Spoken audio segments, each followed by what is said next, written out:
Deja vu. Makes you feel like you've experienced all this before. You told me the worst thing that ever happened to you. I stopped it. Remember, Lucy, remember!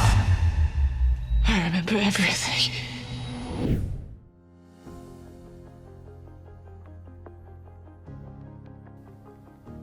Good question. Good question. I think Lucy's still hanging on to some semblance of like, I have a son, I have a life. I think she says those things. And like I said earlier, she just wants to get this done and move on.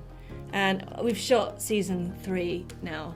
And, you know, there's this sort of season 2 is a kind of a bridge, I think, from Lucy becoming pretty normal to becoming more like Gideon in season 1 and focused, potentially looking insane to people, but doesn't care. But in season 2, she's still hanging on. I don't think she sees his point at all. Yeah, well, I think he does see her perspective.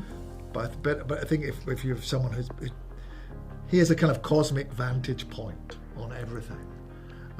So that makes life quite difficult. But at the same time, it gives him sympathy with so many people. And clearly he does. I mean, there's also a kind of strange sort of affection or bond beginning to develop between them. Yeah, it's not like it doesn't hurt him to do it. No. That's what makes it so horrible. Yeah, so and I think we may see more of that as we move forward. But there's another thing moving between them.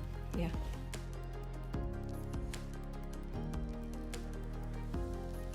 Oh, it's just such a great, juicy ending.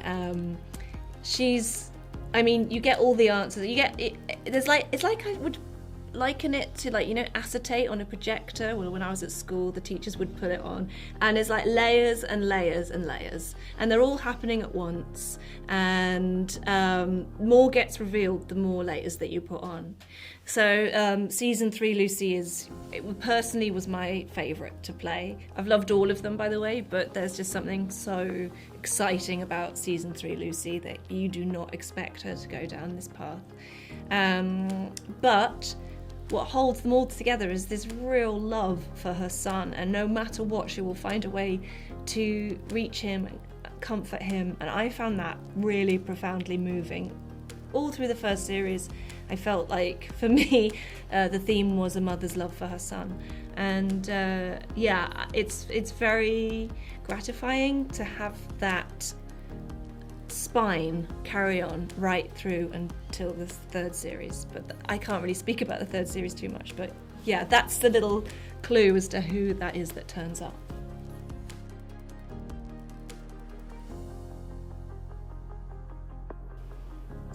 It's an unexpected development, but Gideon lives in a world of unexpected developments. He expects the unexpected. But I have to say that was a wonderful scene to film.